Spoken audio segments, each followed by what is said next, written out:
Ja, hallo zusammen, mein Name ist Sebastian. Ich bin einer der Gründer und der CTO von Stormforger und mit mir heute dabei ist der Stefan. Hallo, ich bin der Stefan. Ich bin Softwareentwickler und seit ungefähr einem Jahr bei Stormforger. Genau, und was macht Stormforger überhaupt? Stormforger ist ein Performance Testing as a Service Produkt, ein Software as a Service Produkt.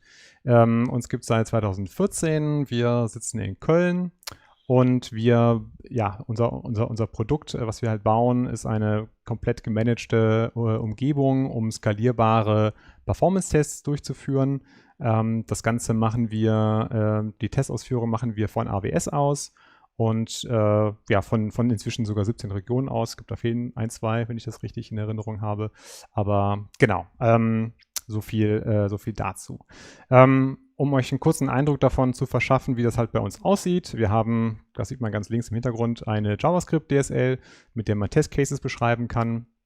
Dann gibt es die Möglichkeit, diese Testcases entweder über das Web-UI oder über unseren Command-Line-Client zu starten. Und dann kann man sich wenn der Test fertig ist, sich verschiedene Reports anschauen, Drilldowns machen um die Performance von seinem System dann zu bewerten. Grundsätzlich muss man noch dazu sagen, dass wir Performance-Tests in sehr vielen verschiedenen Skalierungen durchführen oder unsere Kunden Performance-Tests in sehr vielen verschiedenen Skalierungen durchführen. Es gibt Kunden, die sehr, sehr kleine Tests machen mit wenigen Usern, die aber sehr wertvoll sind für die Kunden. Bis hin zu sehr, sehr großen Tests. 2014 haben wir sogar angefangen, im Rahmen von dem Quizduell-Test zu machen mit 1 Million aktiven Benutzern.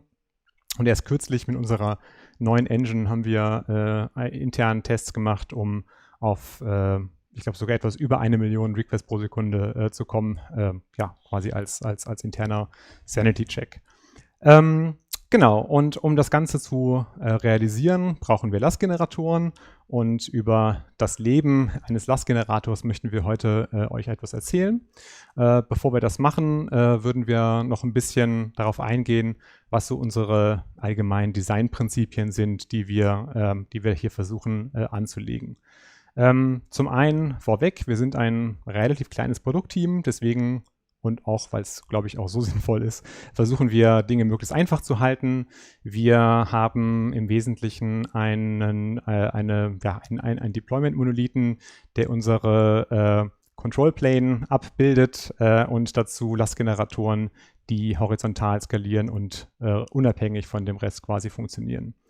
Ganz grundsätzlich versuchen wir immer zu einem sicheren Zustand zu defaulten. Bedeutet also, wenn wir aus irgendeinem Grund zum Beispiel irgendwie nicht sicher sind, ob wir die Kontrolle über einen Test haben, weil, keine Ahnung, Netzwerkprobleme vorliegen oder sowas in der Richtung, dann gehen wir halt lieber hin und machen den Test aus. Also Default to the Safe Option habe ich das jetzt mal hier genannt. Weiterhin versuchen wir grundsätzlich, oder ein wichtiges Ziel, ich glaube, wir versuchen es nicht, sondern es ist da tatsächlich so, unsere ganzen VMs, die wir auf EC2 provisionieren, sind alle sehr kurzlebig nur. Das hilft uns einfach auch da die Sachen sehr einfach zu halten. Kommen wir gleich noch ein bisschen weiter zu. Und wenn wir unsere Lastgeneratoren deployen, dann konfigurieren wir sie stets dynamisch und sie haben wenn sie starten, eigentlich überhaupt gar kein Wissen über die Welt. Das geben wir alles dynamisch zur Laufzeit rein. Das hilft uns, in verschiedenen Umgebungen besser mit dem System arbeiten zu können, inklusive lokal bei der Entwicklung halt auch. Und genau, weil wir halt natürlich mit verteilten Systemen zu tun haben und mit Software allgemein zu tun haben, haben wir natürlich an allen relevanten Stellen, wo es möglich ist, Retries vorgesehen und Timeouts. Und auch da kommen wir gleich nochmal drauf zurück. Genau. Dann noch ganz kurz zu unserem ganz allgemeinen Setup. Ein paar Sachen habe ich ja auch schon genannt. Auf der einen Seite ist unsere Ruby on Rails Anwendung, die Command and Control Application, wie es jetzt hier auf den Slides gerade heißt.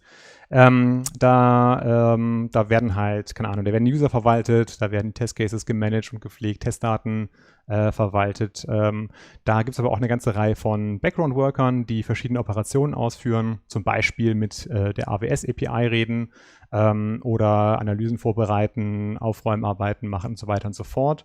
Und die sind halt grundsätzlich darauf ausgelegt, idempotent zu sein und wiederholbar zu sein. Auch das quasi aus diesen Zielen quasi übernommen und wir werden später sehen auch nochmal wichtig und interessant.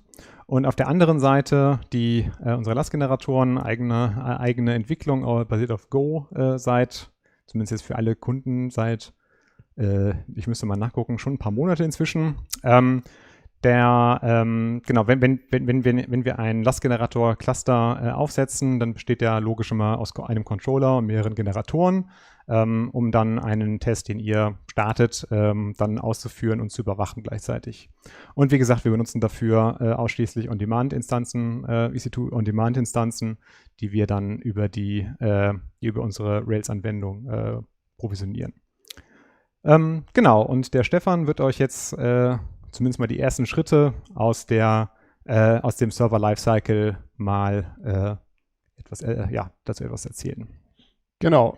Grundsätzlich die Server bei uns, die durchlaufen verschiedene Stages. Wenn wir sie starten, dann fangen wir an mit einer Registrierungsphase bis zu egal. Die Instanzen an sich, laufen, hat Basti ja gerade schon gesagt, die werden dynamisch aus EC2-VMs provisioniert. Die laufen nicht 24/7, sondern nur, wenn wir sie brauchen, wenn ein Kunde quasi auf den Launch-Test-Run-Button drückt. Und das Ganze wird bei uns über das ganz normale AWS-Standard Ruby SDK provisioniert und angefordert. Wobei die AWS-Region selber vom Kunden vorgegeben wird. Zum Beispiel Kunden in Spanien testen aktuell in Paris, die Kunden in Deutschland testen meistens in Frankfurt. Das kann der Kunde einfach für jeden Testrun für sich individuell auswählen. Von uns selber wird das AMI vorgegeben. Wir haben ein eigenes AMI, was wir bauen. Da reden wir später nochmal drüber. Und der Instanztyp und die Load-Test-Software selber, nennen wir intern die Engine. Die ist bei uns einfach eine normale Konfiguration, die sich über Zeit ändert, wenn wir neue Versionen rausbringen. Diese Instanzen oder der Testrun selber, der hat auch eine Cluster Size. Gibt uns vor, wie viele Instanzen wir brauchen für diesen Testrun. Und diese Instanzen fragen wir dann in Batches über die EC2 API an. Deshalb in mehreren Batches, weil wir am Anfang 2014 haben wir die Instanzen noch einzeln angefragt. Dadurch kommt man gerade bei größeren Tests oder wenn mehrere Leute parallel testen, relativ schnell in ein Rate-Limiting. Das haben wir dann auf Batch-Anfragen umgestellt, aber auch da rennt man dann in Probleme, wenn man wir haben das bei 50 bis 100 Servern gesehen, weil dann einfach AWS selber zu lange braucht, um diese Server bereitzustellen und man deshalb dann in Timeouts von sowohl auf der Client-Ebene wie auch einfach bei AWS selber in die API-Timeouts rennt.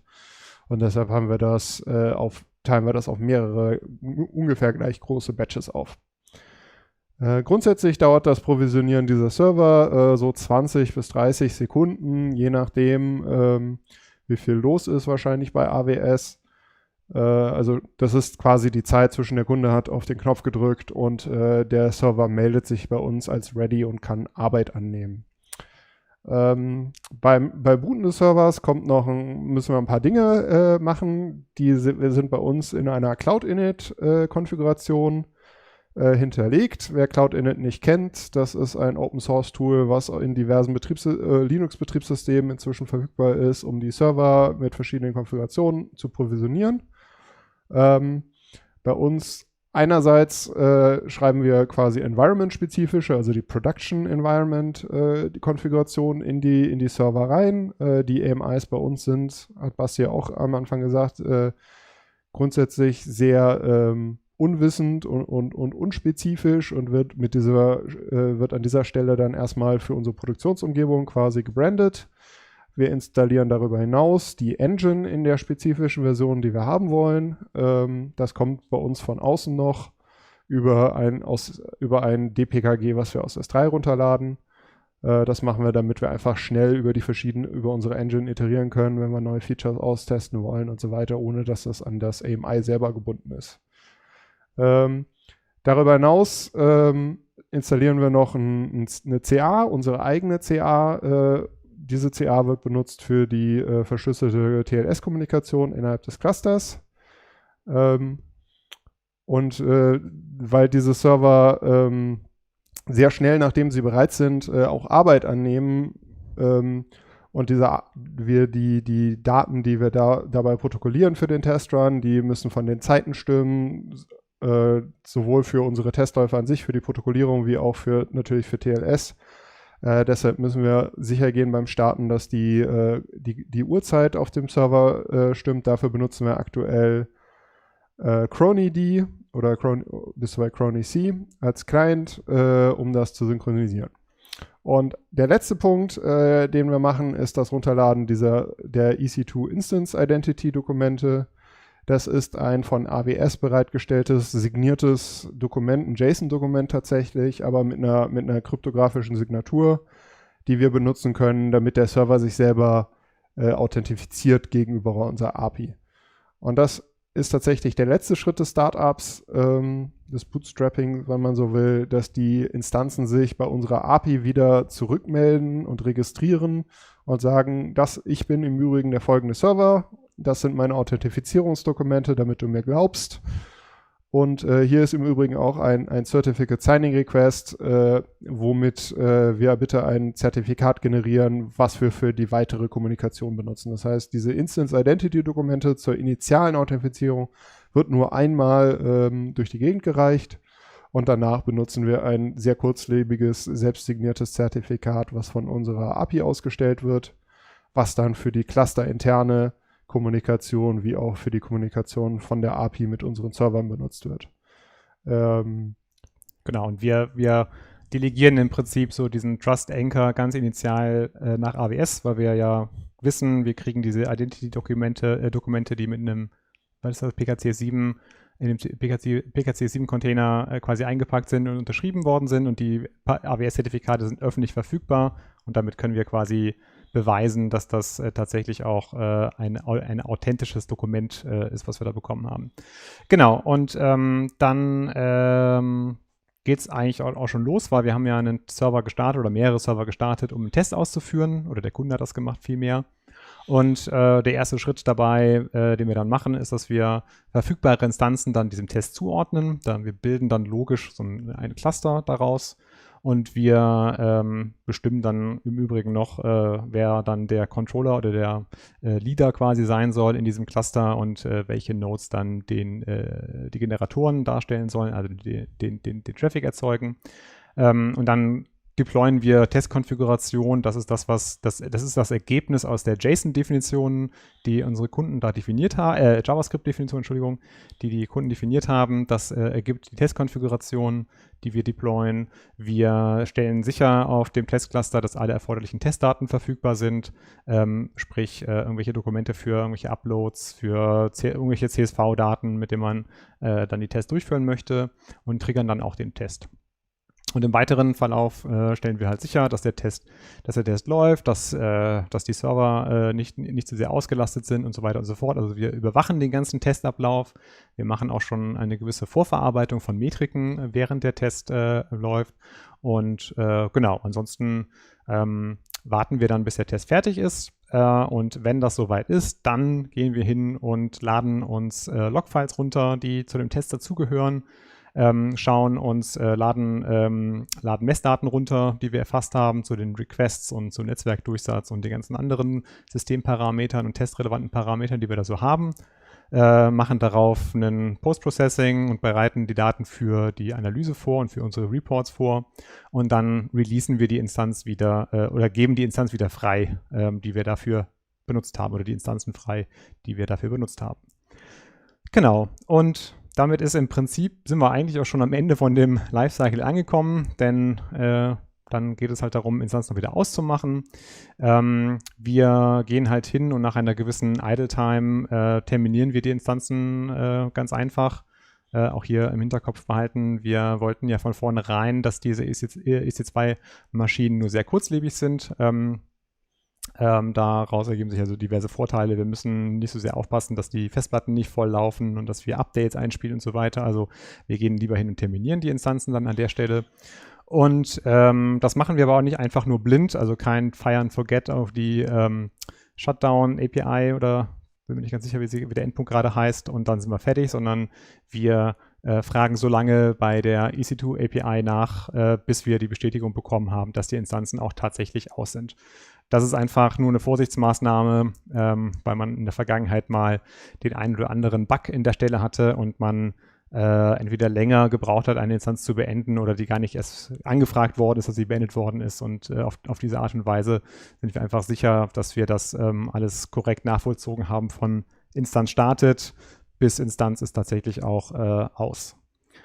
Und mir fällt gerade ein, wir machen dann auch noch so Sachen wie, wir rechnen aus, wie viel das gekostet hat und so weiter und so fort. Das ist dann auch nochmal ein guter Zeitpunkt. Wenn wir die Bestätigung bekommen haben, dann wissen wir, okay, jetzt können wir das auch berechnen. Genau. Ich habe es gerade so ein bisschen angedeutet auch, jetzt aber nochmal explizit. Wir machen Instance Pooling ein bisschen. Also wir gehen also hin, dass wir Instanzen, wenn ein Test fertig ist, terminieren wir sie nicht direkt, wenn sie wieder freigegeben werden, sondern wir stellen diese Instanz grundsätzlich in einen Pool zur Verfügung, sodass andere Tests dann diese Ressourcen wieder verwenden können. Das machen wir vor allem, um unsere Time-to-Test-Metrik etwas noch weiter zu verbessern. Also Stefan sagte ja schon vorhin, dass wir 20, 30 Sekunden brauchen, um Server zu provisionieren und um die Tests zu starten. Und um das noch weiter zu reduzieren, oder anders, die meiste Zeit darin verbringen wir natürlich auf die VM zu warten und diese letzte Provisionierung zu machen. Und wenn wir quasi eine Instanz direkt wieder mit einem neuen Test versorgen können, dann dauert das halt in der Regel eine Sekunde oder zwei, wenn es hochkommt. Das ist einfach noch besser für die User Experience. Und eine wichtige Aufgabe von dem Instance Pooling ist allerdings, dass wir sicherstellen müssen, dass wir Instanzen nur exklusiv benutzen. Also es gibt zwar dürfen die Instanzen nacheinander benutzt werden, von verschiedenen Tests zum Beispiel, aber es dürfen niemals zwei Tests auf der gleichen Instanz laufen. Das versuchen wir sehr stark, das versuchen wir nicht, das isolieren wir sehr stark voneinander. Genau, und aber auch hier, um unser Ephemeral Design quasi einzuhalten für die EC2-Maschinen, haben wir hier aber auch ein Upper Limit. Das heißt, nach ein paar Stunden im Moment gehen wir hin und terminieren die Instanzen, obwohl sie im Prinzip wiederverwendet werden können, einfach um da aufräumen zu können. Genau, leider läuft ja nicht immer alles so ganz so rund und das ist jetzt auch nochmal was, wo der Stefan uns nochmal etwas zu erzählen wird. Ja, das Internet, das ist halt leider, funktioniert nicht immer. Das Network war doch reliable, ne? Oder so war doch einer der... Die 8 Fallacies of Distributed Computing heißt es, genau, glaube ich. Ja. Ja, der Werner Vogel hat es auch vor einigen Jahren mal in einer 10 Jahre AWS-Retrospektive in einem Blogpost geschrieben. Failures are given and everything will eventually fail. Alles kann irgendwann irgendwie kaputt gehen. Ja. Und genauso ist das natürlich bei uns. Wir haben ein verteiltes System, da kann alles Mögliche schief gehen. Deshalb haben wir ein paar Patterns, die wir bei uns überall eingebaut haben, die uns regelmäßig einfach sicher gehen, dass da nichts ad hoc läuft und irgendwelche Kundensysteme überlastet werden, wenn kein Test laufen soll. Wir haben zum einen Heartbeats, das sind unsere Server melden sich regelmäßig nach diesem initialen Handshake, über den wir eben geredet haben, einfach regelmäßig bei unserer API und sagen, hey, das ist mein Zustand, mir geht es gerade gut oder ich bin am Arbeiten oder auch nicht und darüber weiß die API, ob es die Server benutzen darf, ob der Zustand richtig ist und ob da irgendwas vielleicht schief läuft. Während des Testlaufs selber, wenn ein Testrun aktiv ist, sind wir sogar noch ein bisschen mehr über den Zustand interessiert. Dafür machen wir dann sogar 2 Dinge. Das eine ist, dass unsere Nodes selber bei gewissen State-Updates die API notifizieren. Also aktiv notifizieren. Also genau, aktiv über Push. Ne? Über einen Push in die API rein, so von wegen, ja, hier ist gerade ein Test angekommen, ich lege jetzt los und oh, der Test ist fertig oder hier sind jetzt die Reports am Ende, die kannst du dir jetzt runterladen. Umgekehrt macht die API aber auch von sich aus einfach einen Poll, einen periodischen. Falls diese Pushes mal nicht funktionieren, wenn da irgendwas schief geht, damit auch die API, also unser Command and Control, API im Zweifel Dinge mitkriegen kann und sagt, oh, der Zustand ist aber nicht der, den ich erwarte von euch. Ich muss da mal aktiv werden und Dinge berichtigen. Genau, also im Prinzip pushen wir ja, um möglichst schnell über den State Change informiert zu werden, damit wir möglichst schnell handeln können, das anzeigen können. Und das Pollen ist ja mehr so die Security also die Robustness an der Stelle, ne? Also dass wir schauen, dass wir alles mitbekommen haben. Kann alles mal schief gehen. Genau aus diesem Grund haben wir dann auch Retries und Timeouts. Das hatten wir eben in den Design Goals schon beschrieben. Wir sollen überall Retries und Timeouts verwenden. Das haben wir auf 2 Ebenen. Einmal natürlich auf der klassischen Request-Ebene. Alle Requests, die nach außen gehen von der API in den Cluster, werden einfach mehrfach versucht, wenn die grundsätzlich schief gehen. Die sind ja idempotent und mit Timeouts versehen. Andererseits haben wir aber auch auf der Business-Logik-Ebene darüber, in den State-Machines, die wir da verwenden, Timeouts für zum Beispiel, der Server muss booten und wenn er in 2-3 Minuten nicht oben ist und sich bei der API angemeldet hat, dann wird die Maschine wieder ausgemacht und wir starten einen neuen Server. Oder der Testrun ist 5 Minuten über den berechneten Ende und dann laufen wir in einen Timeout, dass wir da Dinge abbrechen. Und das passt ja auch zu denen, das hatten wir bei dem Setup beschrieben, zu diesen idempotenten Workern, die wir einfach immer wieder ausführen können, um den Status zu checken, den wir haben wollen. Und zu guter Letzt haben wir noch Deadman-Switches, falls die einzelnen Komponenten in unserem verteilten System einfach überhaupt nicht mehr miteinander reden können und keine Status-Updates loswerden können, dann greifen irgendwann die Deadman-Switches und sie sagen, irgendwas ist hier so dermaßen schief, ich möchte eigentlich nicht mehr weiterarbeiten und brechen deshalb aus diesem Grund die Tests ab. Genau, aber manchmal gehen ja auch noch Sachen richtig, richtig schief, ne? Ja. Kann alles sein. Also natürlich, wir selber sind auch nur Menschen, wir sind ein kleines Team, wir können selber Bugs in unsere Software einbauen. Also ich dachte, Software heißt hier Operation System. Ich dachte, das wäre gar nicht unsere. Ja, natürlich auch das, aber natürlich kann der Test-Case natürlich auch einfach zu groß gedacht sein für die Maschinen und den Cluster, den wir da provisioniert haben. Es kann also zu CPU- oder RAM-Problemen kommen während des Tests. Es kann natürlich generell einfach Netzwerkprobleme geben, weil wir zu viele Daten, wir machen ja einen Lasttest, das heißt, wir wollen viele Requests und viele Daten übers Netzwerk schießen. Das kann natürlich im Zweifel auch auf unserer Seite mal überlastet sein, nicht nur auf Kundenseite. Oder natürlich AWS selber kann vielleicht auch mal Probleme haben, wir können Probleme mit der VM haben. Und in all diesen Fällen haben wir einfach, und das erfüllt dann unser Safe by Default Ziel, was wir initial definiert haben. Wir versuchen einfach die VM, die EC2-Instanz einfach radikal auszumachen, wenn irgendwas schief geht, was wir nicht verstehen. Genau. Einfach um sicher zu gehen, dass bei Problemen nicht die einzelnen Generatoren fröhlich weiterlaufen und den 2 Stunden Lasttest durchführen, während unsere API down ist und der Kunde verzweifelt versucht, den Test abzubrechen. Und das darf natürlich nicht sein. Dann lieber aufhören. Dann lieber sofort aufhören, wenn es ein paar Minuten irgendwas nicht richtig läuft. Ja. Den Pilztaster, der steht übrigens auf meinem Schreibtisch. Genau. Aber wir haben uns noch nicht überlegt, welche Funktionalität wir da drauf noch ist er nicht angeschlossen. Ne? Da können wir mal so eine Hackathon zu machen. Genau.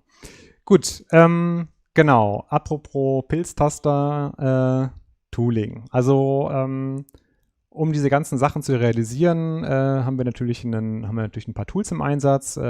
Ich würde jetzt mal nicht das Ruby AWS SDK dazu zählen. Das ist ja nichts, was wir selber gebaut haben, sondern nur nutzen.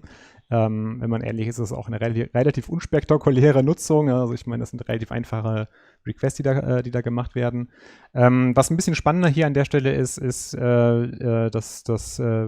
die Provisionierung von den AMIs, die wir benutzen, oder das Bauen von den AMIs, die wir benutzen, muss man ja eigentlich sagen. Wir verwenden an der Stelle Packer von HashiCorp, um unsere AMIs zu erstellen und um diese in alle Regionen zu kopieren, die wir benutzen wollen, um Tests auszuführen.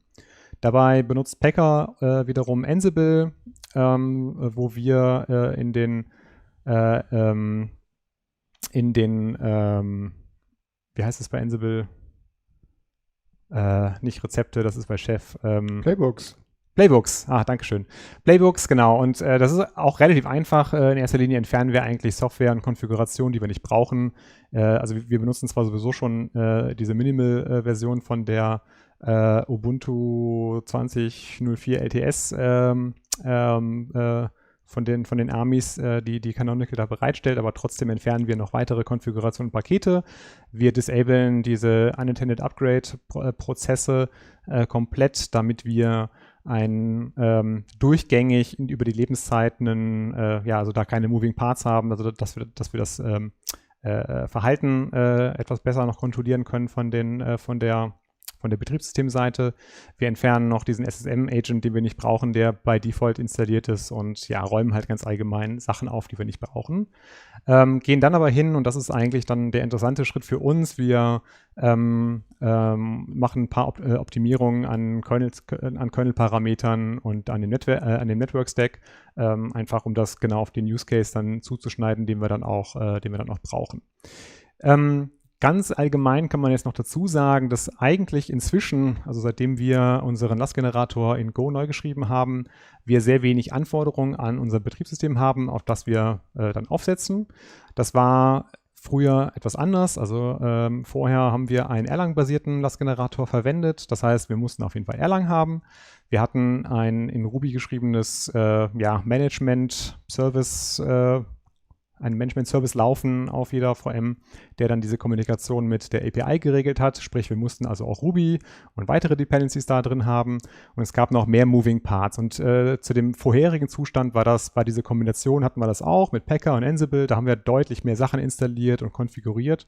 Das war extrem praktisch, um reproduzierbar ein unveränderliches Paket zu erzeugen, das wir dann starten konnte. Das ist etwas weniger kritisch geworden, würde ich jetzt mal sagen, aber trotzdem immer noch sehr praktisch, dass wir hier quasi das schlüsselfertige AMI generieren können und dass uns das vor allem auch automatisch in alle Regionen reinkopiert wird. Genau. Und es gibt noch so ein paar andere Tools, über die ich jetzt mal so kurz drüber gehe. Also auf der einen Seite sagte ich ja schon, dass wir auf Basis-AMIs aufsetzen. Da haben wir eine kleine GitHub-Action für gebaut, die einfach regelmäßig nachschaut, gibt es eine neue Version von diesem Basis-AMI. Das stößt leider im Moment noch nicht den Prozess an, um dann tatsächlich auch Packer auszuführen, um dann neue AMIs zu bauen. Allerdings ist das etwas, was wir noch auf der Liste stehen haben, um diese Lücke dann noch quasi zu schließen. Weiterhin auch schmerzlich mit dem Portemonnaie bemerkt, haben wir dann irgendwann mal vor vielen Jahren inzwischen auch so eine Orphaned Server Detection gebaut, wo wir im Prinzip periodisch hingehen und alle AWS-Regionen, die wir konfiguriert haben, zu schauen, laufen da Instanzen und kennen wir diese Instanzen basierend auf dem, was wir gestartet haben, um einfach sicherzugehen, dass wir nicht Server vergessen oder dass wir da Bugs hatten, die dachten, dass Server terminiert waren, aber sie eigentlich gar nicht terminiert sind. Und das wird halt unübersichtlich über ein Dutzend Regionen, und das haben wir uns halt automatisiert, und sobald da irgendwas aus der Reihe läuft, kriegen wir eine große Slack-Alert-Meldung da im Moment und können halt dann da entsprechend darauf reagieren. Ähnlich, ich glaube, es läuft auch vor allem in Slack rein, ist unser Exception-Tracking, was wir über Rollbar machen. Das benutzen wir sowohl für die API, für unsere Control-Plane, als auch für die Lastgeneratoren, dass wir da entsprechend mit Kontext angereicherten Fehlermeldungen, Exceptions bekommen, die wir dann da analysieren können. Sehr, sehr praktisch, wenn man halt sehr viele Server hat, die man die ganze Zeit startet und stoppt, dass wir da trotzdem das gut zusammengefasst bekommen, was da schiefgelaufen ist unter Umständen. Und wir benutzen das, also wir schauen uns halt regelmäßig an, wenn da was reinkommt, was wir da machen müssen, um das besser zu behandeln, explizit zu behandeln, oder ob es tatsächlich ein Bug ist und so weiter und so fort. Weiterer wichtiger Teil, wo wir ja gerade darüber gesprochen haben, dass Dinge ja auch schon mal schief laufen, ist das Thema Integration Testing, wo wir sicherstellen müssen, dass halt sowohl zwischen unserer Ruby on Rails Anwendung, die API bereitstellt, als auch die gebauten AMIs, die wir regelmäßig aktualisieren, und dann in Kombination mit den Engine Releases, die wir täglich, teilweise mehrmals täglich durchführen, dass das immer ineinander greift, und wir gehen im Prinzip hin und haben halt eine Reihe von Tests, die wir dann integrativ ausführen. Das ist zum Teil auf einer stärkeren funktionalen Ebene, um zu gucken, ob die ganzen Features, die wir da drin haben, einwandfrei funktionieren, als auch kleine nicht funktionale Tests, wo wir auch echte Cluster automatisch starten und gucken, dass die richtig durchlaufen. Und wenn diese ganze Kette funktioniert hat, also eine neue Basis-AMI plus die entsprechend als aktuell getagten Releases, dass die gut zusammen funktionieren mit der Forge, bevor wir dann diese Releases promoten, sodass dann unsere Kunden auch ihre Tests damit ausführen.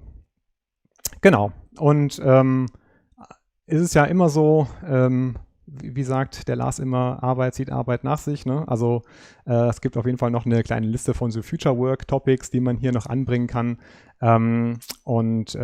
Bezogen auf das, worüber wir heute hier gesprochen haben, sind das so glaube ich, die interessantesten Punkte. Also zum einen, das habe ich gerade sogar erwähnt, ne, dass wir versuchen wollen, unseren Base-AMI-Checker zu kombinieren mit unserem AMI-Update-Prozess, dass wir im Prinzip im Idealfall wollen wir doch nur noch informiert werden, dass da ein neues AMI gebaut worden ist, dass das schon getestet worden ist und man jetzt nur noch vielleicht noch auf ein Knöpfchen drücken muss, um das komplett auszurollen. Da fehlt auch gar nicht mehr so viel, muss man einfach nur noch mal machen. Interessant ist unter Umständen für uns Kostenoptimierung, die wir machen können Richtung AWS, weil wir wissen, dass wir wissen, wie lange wir Server brauchen. Also dadurch, dass ja ein Test eine obere Laufzeit hat, mit ein bisschen Buffer obendrauf für Nachbearbeitung zum Beispiel, wissen wir, ein Test läuft 45 Minuten plus 5 Minuten für Post-Processing zum Beispiel maximal. Dann wissen wir brauchen eine Instanz für 50 Minuten und man kann zum Beispiel Spot-Instanzen anfragen, die eine Mindestlaufzeit haben, also wo man die Instanz nicht terminiert bekommt, bevor diese Zeit abgelaufen ist. Das heißt, man könnte also hingehen und sagen, diese Instanz hier, die starte ich mir mit einer Stunde Mindestlaufzeit sozusagen und man weiß, dass der Test mit 50 Minuten da gut reinpasst, also könnten wir da auch auf Spot-Instanzen zurückgreifen. Ansonsten wären Spot-Instanzen ziemlich blöd, weil wir wollen ja ein stabiles Experimentumfeld bieten. Da wäre es natürlich sehr ärgerlich für den Kunden, wenn dann 2/3 von dem Cluster terminiert wird, weil die Spot-Instanzen abgelaufen sind für uns. Genau. Dann haben wir noch immer wieder Anfragen für, dass halt Kunden wissen wollen, von welchen exakten IPs Traffic kommt. Das haben wir tatsächlich seit Anfang an im Prinzip diese Anfrage immer wieder. In letzter Zeit kommt die wieder häufiger vor, dass halt Kunden tatsächlich aus Policy-Gründen meistens einzelne IPs haben wollen oder also um das einfach dann in ihren Firewalls quasi white-zu-listen für den Traffic, der von uns kommt. Was natürlich ein bisschen schwierig ist, grundsätzlich erstmal zu vereinbaren mit, dass wir alles on demand machen wollen. Aber da sind wir ja gerade dabei zu schauen, wie wir im Prinzip dafür Sorge tragen können, dass wir zum Beispiel Elastic IPs direkt an EC2-Maschinen dranhängen, während wir die starten. Da hatten wir irgendwie 1-2 Problemchen mit, da sind wir quasi auch noch dran, um das zu ermöglichen für die Kunden, die das so brauchen. Weiterhin arbeiten wir daran, dass wir neben dem Instance Pooling, was ich ja gerade schon beschrieben hatte, das auch nochmal quasi dediziert pro Kunde abzubilden.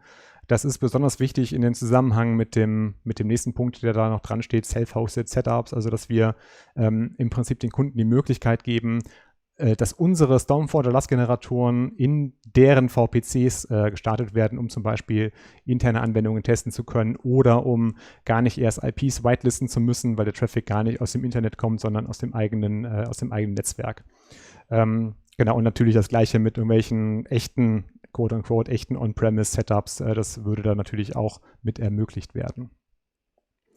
Genau, es gibt noch ein paar weitere Sachen, die in diesem Gesamtkontext stehen, dass wir ja Instanzen automatisch ausmachen oder sogar beenden aus Sicherheitsgründen. Da müssen wir an ein paar Stellen noch weiter dran arbeiten, dass wir in den Fällen die nötigen Informationen zusammen haben, um das tatsächlich debuggen zu können.